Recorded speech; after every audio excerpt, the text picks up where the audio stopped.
Hello students, today we are going to start with nucleophilic substitution reaction का mechanism हम पढ़ने वाले हैं। सबसे पहली चीज़ जो हमें देखना है वो है मैकेनिज्म। मैकेनिज्म होता क्या है? मैकेनिज्म होता क्या है? It is the step by step description of how the reactants are converted into the product। Reactants product में कैसे कन्वर्ट होते हैं, इसकी स्टडी को हम मैकेनिज्म बुलाते हैं। अब न्यूक्लियोफिलिक सब्स्टिट्यूशन रिएक्शन कहते हैं। मैकेनिज्म समझ में आया आपको? Step by step description of how the reactants are converted into products, उसे हम क्या बुलाते हैं? मैकेनिज्म बुलाते हैं। और न्यूक्लियोफिलिक सब्स्टिट्यूशन रिएक्शन क्या होता है? When a nucleophile is substituted by an another nucleophile is termed as what? Nucleophilic substitution reaction. Now nucleophile क्या होते हैं आपको पता है? नेगेटिवली चार्ज्ड स्पीशीज को हम क्या बुलाते हैं? न्यूक्लियोफाइल बुलाते हैं। सो एक एग्जांपल ले लेती हूँ। When CH3Br is treated with aqueous KOH, अगर CH3Br को aqueous, ये रिएक्शन हम पढ़ चुके हैं। ऑन हीटिंग aqueous KOH के साथ रिएक्ट कराओ CH3Br को, so that it gives what? CH3OH plus KBr। और ये क्या हो गई? एक न्यूक्लियोफिलिक सब्स्टिट्यूशन रिएक्शन हो गई। एक नेगेटिवली चार्ज्ड स्पीशीज ने दूसरे नेगेटिवली चार्ज्ड स्पीशीज से रिप्लेस, सब्स्टिट्यूट कर दिया है उसको। और ये भी बताया था मैंने कौन सब्स्टिट्यूट करता है? जिसकी रिएक्टिविटी ज़्यादा होती है वही सब्स्टिट्यूट कर सकता है। कोई भी न्यूक्लियोफाइल किसी भी न्यूक्लियोफाइल को सब्स्टिट्यूट नहीं कर सकता। अब न्यूक्लियोफिलिक सब्स्टिट्यूशन रिएक्शंस जो होती हैं वो मेजरली दो टाइप की होती है। एक होती है SN1 और दूसरी होती है SN2। SN1 यानी क्या होता है? It is nucleophilic substitution unimolecular reactions होती हैं ये। और SN2 का मतलब क्या होता है? न्यूक्लियोफिलिक सब्स्टिट्यूशन बायमोलिकुलर रिएक्शंस होती है ये। अब पहले हम SN2 के बारे में पढ़ने वाले हैं। तो SN2 के लिए एक सिंपल सी पहले रिएक्शन ले लेती हूँ। CH3Br, when this on treatment with aqueous KOH, on heating it gives CH3OH plus KBr देगा। So the conversion of CH3Br into CH3OH, there are three possible ways to convert it। एक possible way क्या हो सकता है? Just पहले beaker में CH3Br लिया और इसका बॉन्ड ब्रेक कर दिया। इसका जैसे ही बॉन्ड ब्रेक करेंगे तो क्या बन जाएगा? CH3 पॉजिटिवली चार्ज स्पीशीज बन जाएगा और फिर इसके ऊपर OH आयन अटैक कर सकता है। So this is the one. तो ये एक रूट हो सकता है ऐसा कि CH3Br का पहले बॉन्ड ब्रेकिंग कर दो और CH3 पॉजिटिवली चार्ज, यानी कि इसमें इंटरमीडिएट कार्बोकैटायन बनेगा, ऐसा एक रूट हो सकता है। दूसरा रूट क्या हो सकता है कि CH3Br ऐसे ही है, इसके ऊपर बैक साइड से OH नेगेटिव अटैक कर दें। अब ये OH नेगेटिव अटैक करेगा, ये यहाँ से बॉन्ड फॉर्म करेगा, यानी कि पहले बॉन्ड फॉर्मेशन होगा फर्स्ट, और उसके बाद में ये वाला बॉन्ड की ब्रेकिंग होगी, और फिर बॉन्ड ब्रेकिंग जो है वो लेटर हो सकती है। ये हो गया हमारा बी रूट। सी रूट क्या हो सकता है कि CH3Br है, इसके ऊपर OH negatively charge species attack करें तो बॉन्ड फॉर्मेशन और बॉन्ड ब्रेकिंग साइमल्टेनियसली, तो ऐसा भी मैकेनिज्म हो सकता है इसका। अब देखेंगे हम कौन सा होता है। तो this is the C route. तो ऐसे तीन डिफरेंट रूट्स हो सकते थे इस रिएक्शन को, यानी कि CH3Br को CH3OH में कन्वर्ट करने के लिए। तो अब हम एक एक करके देखेंगे कि कौन सा रूट फिजिबल है और SN2 कैसे फॉलो करता है। तो जो SN2 मैकेनिज्म है इसको हम 4 स्टेप्स में पढ़ने वाले हैं।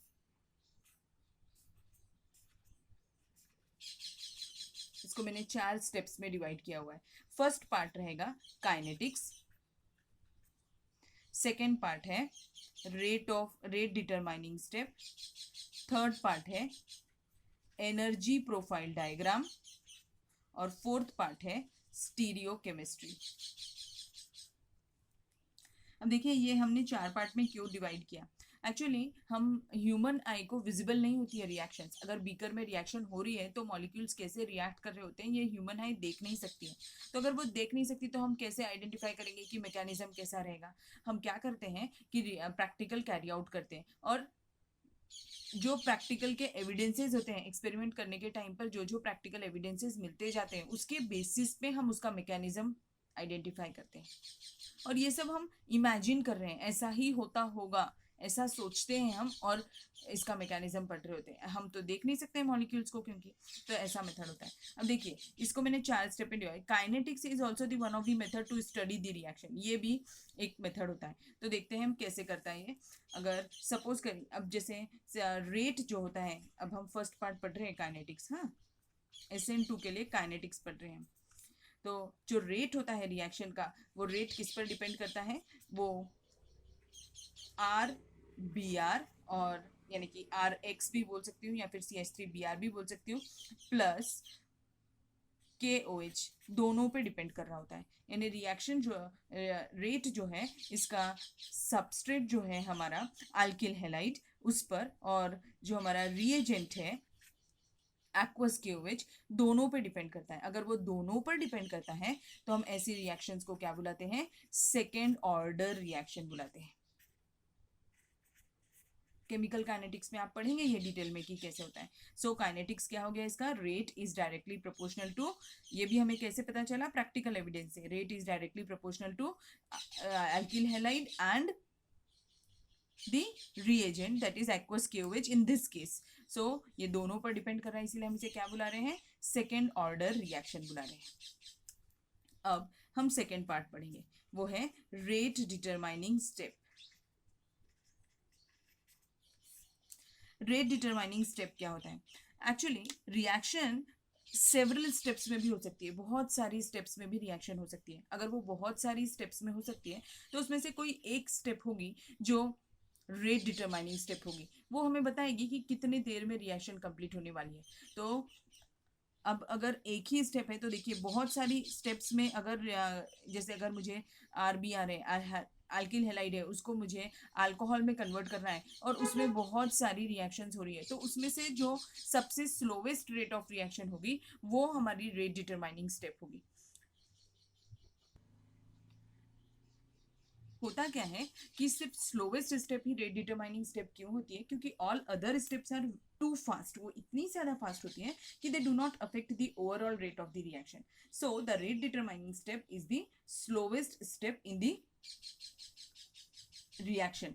सो slowest step is the rate determining step. अब ऐसा क्यों, बिकॉज द बॉन्ड ब्रेकिंग, अब वो कौन सी होती है, हमेशा बॉन्ड ब्रेकिंग वाली होती है, क्योंकि bond breaking takes place which requires input of energy.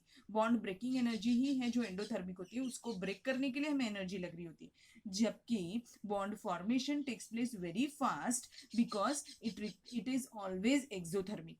So the rate depends on the concentration. Here the rate is what, here the rate depends on the concentration of CH3BR as well as on OH negative. ये दोनों पे depend करता है। It means हमारी जो rate determining step यानी कि जो स्लोवेस्ट स्टेप होगी उसमें ये दोनों होने जरूरी है। तो अगर ये दोनों भी करके अंदर जब प्रेजेंट हो गए तभी मीन्स हमारा ए वाला जो मैंने आपको मैंने 3 रूट बताए थे ना, तो इसमें ये दोनों अगर होने जरूरी है तो वो कौन सा स्टेप था, C रूट था हमारा, मीन्स हमारा A रूट और B रूट कैंसिल हो गया अभी। अब हमारे पास सिर्फ C बचा कि बॉन्ड फॉर्मिंग और बॉन्ड फॉर्मेशन और बॉन्ड ब्रेकिंग साइमल्टेनियसली जब होगी तभी SN2 मैकेनिज्म होगा। तो अब ये देखिए कैसे होता होगा बॉन्ड ब्रेकिंग और बॉन्ड फॉर्मेशन साइमल्टेनियसली। एक मैं मॉलिक्यूल बना लेती हूँ, उसका 3 डायमेंशनल स्ट्रक्चर बनाना पड़ेगा अभी हमें। तो ये Br हो गया, ये H, ये H, ये H, मिथिल ब्रोमाइड है ये। दिस ऑन ट्रीटमेंट इसका रेट डिटरमाइनिंग स्टेप, यहाँ पर OH नेगेटिव अटैक करेगा। अब जब यहाँ से OH नेगेटिव अटैक करेगा तो कंपाउंड कैसे दिखने लगेगा, ये देखिए ऐसा हो जाएगा, ये H और ये H, यहाँ पर बॉन्ड ब्रेकिंग दिख रहा होगा और यहाँ पर बॉन्ड फॉर्मेशन दिख रहा होगा। मीन्स इस पर्टिकुलर टाइम के लिए कार्बन हमारा पेंटावेलेंट हो गया है, ठीक है, ये कार्बन पेंटावेलेंट है। अब मैंने यहाँ पर क्या सपोज किया है कि OH कहाँ से अटैक कर रहा है, बैक साइड अटैक कर रहा है। अब ये ऐसा इसलिए सोच के रखा है हमने क्योंकि इस साइड पर तो स्टेरिक हिंडरेंस है, यानी इलेक्ट्रोस्टैटिक रिपल्शन भी रहेगा, Br नेगेटिवली चार्ज स्पीशीज है, OH भी नेगेटिवली चार्ज है, तो यहाँ से तो नहीं होगा, तो अभी हमने बैक साइड अटैक देखा हुआ।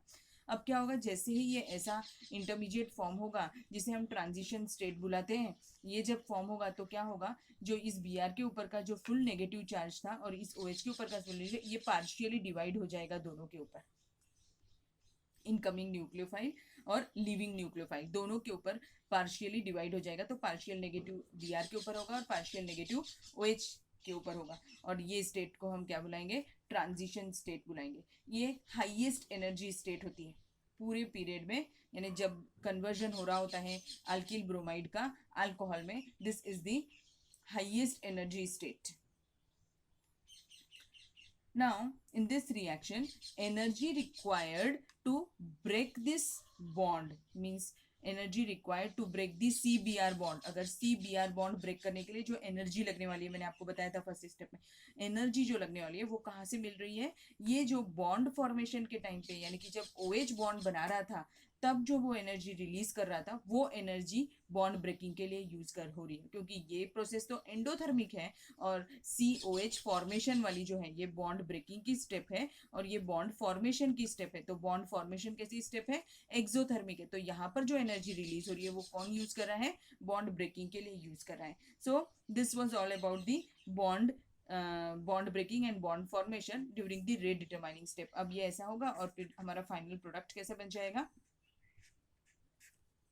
OH यहाँ पर होगा, H यहाँ, H यहाँ और ये ऐसा कंपाउंड बन जाएगा, प्लस Br माइनस हमारा सेपरेट हो जाएगा। So this was the rate determining step. यहाँ तक समझा अभी आपको। अब देखिए नेक्स्ट हमें पढ़ना है एनर्जी प्रोफाइल डायग्राम।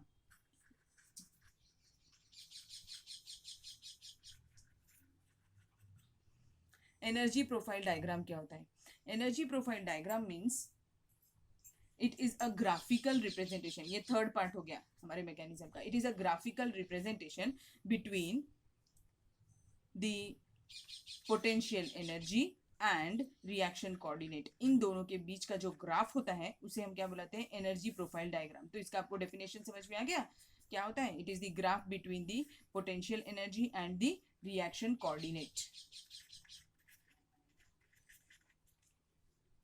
अब ये ग्राफ कैसे रिप्रेजेंट होता है, ये देखिए इसका ग्राफिकल रिप्रेजेंटेशन कैसा है। ये साइड रिएक्टेंट का है, ये ऐसा एक पीक बनेगा और फिर ऐसा बनेगा। देखिए रिएक्टेंट की पोटेंशियल एनर्जी ज़्यादा है और प्रोडक्ट की पोटेंशियल एनर्जी कम है। जब भी कभी हमें रिएक्शन कैरी आउट करनी होती है, रिएक्शन तभी फिजिबल होती है जब रिएक्टेंट की पोटेंशियल एनर्जी ज़्यादा होती है और प्रोडक्ट की पोटेंशियल एनर्जी कम होती है। तो रिएक्टेंट कौन है हमारा, CH3Br, इसकी पोटेंशियल एनर्जी ज़्यादा है, ये हमारा रिएक्टेंट है।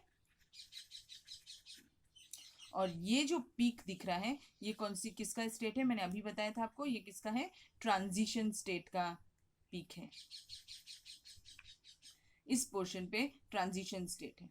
अब the energy difference between the transition state और रिएक्टेंट, इसको हम क्या बुलाते हैं, एक्टिवेशन एनर्जी बुलाते हैं। क्या बुलाते हैं इसे, activation energy,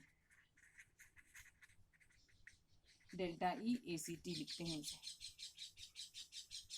Whereas the energy difference between the, अब देखो अगर इसको मैं एक्सटेंड करूँ तो एनर्जी प्रोडक्ट रिएक्टेंट की ज़्यादा है और प्रोडक्ट की कम है, तो ये जो दोनों के बीच का डिफरेंस होता है उसे हम क्या बुलाते हैं, हीट ऑफ रिएक्शन, यानी कि heat of reaction means delta H होता है ये। तो इस रिएक्शन में क्या है, रिएक्टेंट की एनर्जी ज़्यादा है और प्रोडक्ट की एनर्जी कम है, तो डेल्टा H क्या रहने वाला है, नेगेटिव रहने वाला है। क्या होगा ये, नेगेटिव होगा। तो जब भी कभी नेगेटिव रहता है इट मीन्स रिएक्शन कैसी है, एक्सोथर्मिक है, वाइल एंडोथर्मिक रिएक्शंस में डेल्टा H जो होता है वो पॉजिटिव होता है। होप सो आपको एनर्जी प्रोफाइल डायग्राम समझा होगा। क्या बताया मैंने, कुछ नहीं है। देखिए CH3Br रिएक्टेंट है, उसकी एनर्जी हाई रखना है। प्रोडक्ट की एनर्जी, प्रोडक्ट कौन है यहाँ पर हमारा, CH3OH, इसकी एनर्जी कम है। और जो ऊपर जो सबसे ज़्यादा एनर्जी जिसकी है वो कौन है, ट्रांजिशन स्टेट है। ये पेंटावलेंट कार्बन जो है हमारा वही ट्रांजिशन स्टेट है। ठीक है, ये हो गया हमारा एनर्जी प्रोफाइल डायग्राम। अब हमारा फोर्थ और लास्ट पार्ट क्या है स्टीरियो केमिस्ट्री का, वो है SN2 मैकेनिज्म का स्टीरियो केमिस्ट्री। देखिए स्टीरियो केमिस्ट्री कैसी होती है इसकी। अब हमें एक एक करके प्रिज्यूम करना है, ये जैसे CH और ये Br है। पहला हम सपोज करेंगे कि हमारा OH negatively charged species back side attack कर रहा है। अगर वो बैक साइड अटैक करने वाला है तो क्या होगा, अगर इसने बैक साइड अटैक किया तो कैसा होगा, ये इधर से क्यों अटैक कर रहा है, क्योंकि यहाँ पर इलेक्ट्रोस्टैटिक रिपल्शन है, इसके ऊपर भी नेगेटिव चार्ज होता है और इसके ऊपर भी नेगेटिव चार्ज होता है। अगर वो यहाँ से आएगा तो इलेक्ट्रोस्टैटिक रिपल्शन रहेगा, और इसीलिए हमने सोचा कि OH कहाँ से आता होगा, फिर इसमें बैक साइड से आता होगा। अगर ये बैक साइड से आएगा तो देखिए प्रोडक्ट कैसे बन जाएगा। पहले तो इंटरमीडिएट स्टेट बनेगी, ये हाइड्रोजन खुल जाएगा और इंटरमीडिएट स्टेट बनेगी। तो पहले हमारा ऐसा है, ये हाइड्रोजन के साथ से अटैचमेंट है, Br इस साइड पर है। अब यहाँ पर OH आ जाएगा, यहाँ पर Br आएगा, यहाँ पर H, ये ऐसा एक इंटरमीडिएट स्टेट बन जाएगा। इसके ऊपर डेल्टा नेगेटिव, इसके ऊपर डेल्टा नेगेटिव, और जो हमारा प्रोडक्ट होगा फाइनल, उसमें क्या होगा कि अब देखिए Br यहाँ पर कौन से साइड पर रखा हुआ है, राइट हैंड साइड पे रखा हुआ है। अब जब हमारा प्रोडक्ट फॉर्म होगा तो हमारा OH कहाँ पर होगा, लेफ्ट हैंड साइड पर होगा। तो अगर हमारा राइट हैंड साइड और लेफ्ट हैंड साइड ऐसा होता है, तो अभी हमने पढ़ा था ये स्टीरियो केमिकल स्टीरियो आइसोमर्स के केस में मैंने आपको बताया था कि कुछ टर्म्स। तो इसमें कैसा होगा कि ये जो है, ये अगर D आइसोमर है तो ये वाला क्या हो जाएगा, फिर L आइसोमर हो गया, यानी कि कन्वर्जन हो गया इसमें। मीन्स ये कैसे प्रोडक्ट बन गया, इन्वर्टेड प्रोडक्ट बन गया। क्या बन गया, ये इन्वर्टेड प्रोडक्ट, यानी इसके लिए हमने वर्ड यूज किया था, देखिए इन्वर्जन। अब अगर सपोज करिए कि यही सेम कंपाउंड में मैंने OH का अटैचमेंट इधर से करा दिया, कैसे तो भी हो गया, सोचने में क्या है, अगर ऐसा हुआ तो क्या होगा। यानी अब हम कौन सा अटैक सोच रहे हैं, फ्रंट साइड अटैक सोच रहे हैं। अगर फ्रंट साइड से अटैक होगा तो क्या होगा, फ्रंट साइड से अटैक होगा तो क्या होगा कि इसमें भी रेट डिटरमाइनिंग से, इसमें भी इंटरमीडिएट ये फॉर्म होगा, बट थोड़ा इंटरमीडिएट डिफरेंट दिखेगा। यहाँ पर ये H है,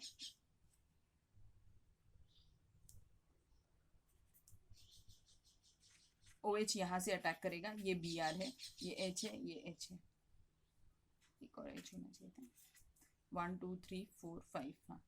तो ऐसा इंटरमीडिएट दिखेगा, ये हमारी यहाँ पर ट्रांजिशन स्टेट होगी। और जो हमारा प्रोडक्ट होगा वो कैसा दिखेगा, यहाँ से बॉन्ड ब्रेक होगा और यहीं पर OH होने वाला है, यहाँ पे ये OH होगा, ये ऐसा और ये ऐसा। मीन्स जैसा था, यानी कि हमारा Br पहले राइट हैंड साइड पर था, तो OH भी हमारे कहाँ पर मिल रहा है, राइट हैंड साइड पर ही मिल रहा है। मीन्स कोई चेंज नहीं हुआ कन्फिग्रेशन में। सो ये कैसा हो गया, रिटेंशन हो गया। ये भी हमने टर्म पढ़ा था, जब आइसोमर के कंडीशन में कोई चेंज नहीं होता तब उसे हम क्या बुलाते हैं, रिटेंशन बुलाते हैं। पर अब ये स्टीरियो केमिस्ट्री पढ़ने के लिए CH3Br मॉलिक्यूल तो यूजलेस ही है। क्यों यूजलेस है, क्योंकि ये जो कंपाउंड है ये ऑप्टिकली एक्टिव है ही नहीं। स्टीरियो केमिस्ट्री किसके लिए पढ़ी जाती है, ऑप्टिकली एक्टिव कंपाउंड के लिए पढ़ी जाती है। तो हमें एक ऑप्टिकली एक्टिव कंपाउंड लेना होगा और फिर देखना होगा कि एग्जैक्टली होता क्या होगा बीकर में, क्योंकि जैसा हमें प्रोडक्ट मिलेगा वही डिसाइड करेगा ना कि स्टीरियो केमिस्ट्री क्या रहती होगी रिएक्शन में। तो देखते हैं वो। तो अब हम एक ऑप्टिकली एक्टिव कंपाउंड से रिएक्शन करके देखते हैं। सपोज कर लीजिए मैंने एग्जांपल ले लिया 2-क्लोरोब्यूटेन।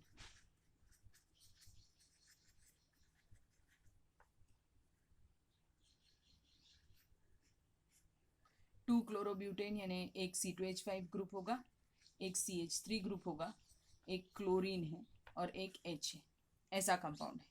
अब ये 2-क्लोरोब्यूटेन क्या है, ऑप्टिकली एक्टिव है। क्यों है ऑप्टिकली एक्टिव, देखिए इसमें कायरल कार्बन दिख रहा है आपको, एक कार्बन है जो 4 डिफरेंट ग्रुप से लगा हुआ है, इसीलिए ये ऑप्टिकली एक्टिव कंपाउंड है।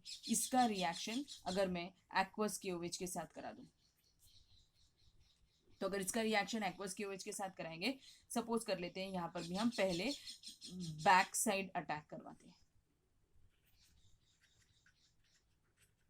अगर बैक साइड अटैक हुआ तो क्या हो जाएगा, हमारा जो कंपाउंड है वो ऐसा दिखेगा। यहाँ पर बॉन्ड ब्रेकिंग हो रहा होगा, यहाँ पर बॉन्ड फॉर्मेशन हो रहा होगा, यहाँ पर एक CH3 होगा, यहाँ पर H और यहाँ पे C2H5, ऐसा इंटरमीडिएट रहेगा। और प्रोडक्ट क्या मिलेगा हमें फाइनली, ये रेट डिटरमाइनिंग स्टेप होगा और फाइनली हमें प्रोडक्ट कौन मिलेगा, यानी कि OH यहाँ आ गया, ये C2H5 आ गया, ये H और ये CH3, ऐसा कंपाउंड बनेगा। देखिए यहाँ पर, सॉरी मैंने गलत लिख दिया, ये OH है और यहाँ पर, एक मिनट है, ये फिर से बना देती हूँ। ये Cl तो बॉन्ड ब्रेक होने वाला है, तो ये C2H5 यहाँ चले जाएगा। यहाँ पर कौन है, H है, और इस साइड पर कौन आने वाला है, OH आएगा। यहाँ पर OH होगा और ये वाला ग्रुप कौन सा है, CH3। मीन्स ऐसा कंपाउंड बनेगा। देखिए अभी हमारा जो रिएक्टेंट था उसमें Cl कहाँ पर लगा हुआ था, राइट हैंड साइड पे। अब जो हमारा प्रोडक्ट फॉर्म हुआ है वहाँ पर OH कहाँ लगा हुआ है, लेफ्ट हैंड साइड पे। मीन्स जब भी कभी राइट हैंड साइड पर हमारा यानी अब ये रोटेशन कहाँ पर शो करेगा, राइट साइड पर शो करेगा। सो ये डी आइसोमर होगा और जो हमारा प्रोडक्ट बन रहा है वो कैसा होगा, एल आइसोमर होगा। ये भी मैंने आपको बताया था स्टीरियोकेमिस्ट्री में। मीन्स यहाँ पे कन्वर्जन हो गया, डी का एल फॉर्म हो गया। तो अगर डी का एल, अगर हमने एल लिया होता तो एल का डी फॉर्म हो रहा था। तो जब भी कन्वर्जन होता है तो हम उसे क्या बुलाते हैं, इन्वर्जन। तो फिर ये प्रोसेस कैसी हो गई, इन्वर्जन हो गई। मीन्स डी आइसोमर को हमने काय में कन्वर्ट कर दिया, एल आइसोमर में कन्वर्ट कर दिया। तो ये हो गया ऐसा बैक साइड। और जब भी हम किसी ऑप्टिकली एक्टिव कंपाउंड का रिएक्शन ऐसा मेथड से करते हैं, यानी SN2 मैकेनिज्म के थ्रू जाता होगा, तो वो हमेशा इन्वर्टेड प्रोडक्ट देता है। इसीलिए इट प्रूव्स कि SN2 में हमेशा क्या प्रोडक्ट फॉर्म होता है, इन्वर्टेड प्रोडक्ट फॉर्म होता है। अगर मैंने सेम कंपाउंड में फ्रंट साइड से अटैक करवाया होता, ये Cl है, ये C2H5 है, ये H है, ये CH3 है, यहाँ से अटैक किया होता तो पहली बात तो इंटर यानी इलेक्ट्रोस्टैटिक रिपल्शन की वजह से अटैचमेंट नहीं हो रहा होता। और अगर कैसे तो भी कर लिया होता तो इसमें जो प्रोडक्ट हमें मिलता वो कैसे मिलता, जो Cl यहाँ से हटता और यहीं पर OH लग जाता। मीन्स हमारा ट्रांजिशन स्टेट आता और उसके बाद में हमें यही प्रोडक्ट मिल जाता। तो मीन्स हमारे प्रोडक्ट में OH इसी साइड पर होता। बट प्रैक्टिकल एविडेंस क्या बोलते हैं कि CH3 जब भी SN2 मैकेनिज्म से प्रोसेस होती है तो हमेशा हमारा प्रोडक्ट क्या बनता है, इन्वर्टेड प्रोडक्ट फॉर्म होता है। इसीलिए हमें पता होना चाहिए कि SN2 मैकेनिज्म में जो हमारा न्यूक्लियोफाइल है वो कहाँ से अटैक करता है, बैक साइड अटैक ही करता है।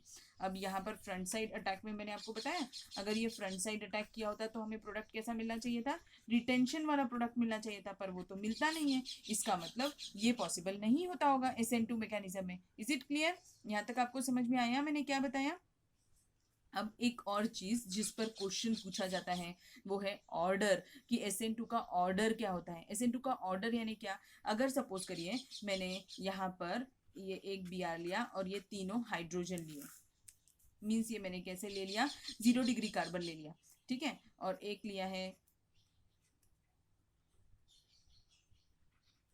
H, CH3, Br और H, और दूसरा CH3, CH3, H, Br, CH3, CH3, CH3, Br। Actually हमने रेट डिटरमाइनिंग स्टेप में पढ़ा था कि क्या होता है, ये Br हटता है और ये OH यहाँ जाता है। तो जब वो OH यहाँ से अटैक कर रहा होता है, एक मिनट मैं आपको बताती हूँ। ये देखिए हमारा रेट डिटरमाइनिंग स्टेप में मैंने आपको बताया था कि होता क्या है इसमें, ये OH जो यहाँ से अटैक कर रहा होता है तो वो यहाँ पर बॉन्ड फॉर्म करता है। मीन्स ये पूरा का पूरा पार्ट उस साइड पर चले जाता है, यानी पहले हाइड्रोजन्स इस साइड पर थे, अब वो पूरे हाइड्रोजन्स इस साइड पर पलट जाते हैं। ये सेम ऐसा होता है, ये देखिए ये पूरे तीनों हाइड्रोजन इस साइड पर थे, बताती हूँ आपको, ये तीनों हाइड्रोजन्स इस साइड पर थे। अब जब हमारा प्रोडक्ट बना तो ये तीनों हाइड्रोजन्स पलटकर इस साइड पर चले गए, ये इधर आ गए। मीन्स ये इतना बड़ा कन्वर्जन करना है, ये हाइड्रोजन्स को हमें OH इतने फोर्सफुली अटैक करना है कि ये पूरे हाइड्रोजन्स पलटकर इस साइड चले जाने। अगर इसको इस साइड पलटाना है तो OH भी बहुत बड़ा मॉलिक्यूल नहीं है और वो उतने फोर्स से नहीं आएगा। इसीलिए यहाँ पर कैसे ग्रुप्स चाहिए हमें, लाइटर ग्रुप्स होने पड़ेंगे। अगर लाइटर ग्रुप्स होंगे तभी वो यहाँ से वहां पर जा सकेंगे। यानी जैसे अम्ब्रेला होता है ना, अम्ब्रेला में कैसा होता है, जब हम ऐसा अम्ब्रेला पकड़ते हैं तो स्टिक जो होती है, सपोज कर लो कि वो हमारा Br है और फिर हाइड्रोजन है, वो सारे इसी साइड पर है। अब जोर से अगर हमने एयर प्रेशर दिया नीचे के साइड से तो अम्ब्रेला कैसा हो जाएगा, उल्टा हो जाएगा। तो वो अम्ब्रेला अगर उल्टा करना है तो ये कैसा, वैसा ही ये सेम, ये हमारा Br का अम्ब्रेला है, ये पूरा हाइड्रोजन से। अब हमें क्या करना है, ये Br को उठा करके, यानी कि Br को हमें OH में कन्वर्ट करना है, तो ये Br हट के यहाँ चले गया और पूरे हाइड्रोजन इस साइड आ गए। मीन्स उल्टा हो गया ये। तो अम्ब्रेला अगर पूरा उल्टा करना है तो हमारे ये ग्रुप्स कैसे होने चाहिए, लाइटर ग्रुप्स होने चाहिए थे। तो इसीलिए SN2 मैकेनिज्म के लिए ऑर्डर क्या होता है, देखिए जो लाइटर ग्रुप्स होते हैं वो उसके लिए वो ज्यादा प्रेफर करता है। मीन्स SN2 के लिए ऑर्डर क्या हो जाएगा, ऐसा ऑर्डर हो जाएगा।